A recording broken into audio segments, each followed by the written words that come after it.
এসএসসির result SMS এর মাধ্যমে কিভাবে দেখবেন চলুন গাইস মোবাইল স্ক্রিনে চলে যাই। প্রথমে আপনারা ডায়াল প্যাডে চলে আসবেন।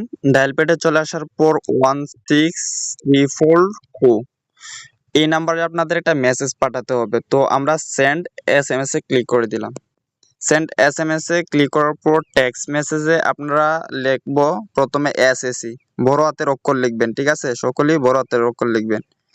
বড় হাতের অক্ষর লেখার পর একটা স্পেস দিবেন, মানে ফাঁক রাখবেন মাঝখানে। স্পেস দেওয়ার পর আপনাদের বোর্ডের প্রথম 3টি অক্ষর দিবেন। যেহেতু আমি ময়মনসিংহ বোর্ডের, তো আমি ময়মনসিংহ প্রথম বোর্ডে 3টি অক্ষর লিখছি। বোর্ডে 3টি অক্ষর লেখার পর তারপর আপনারা আপনাদের রোল নাম্বারটি দিবেন, ঠিক আছে? তো আমার রোল নাম্বার হচ্ছে 441141।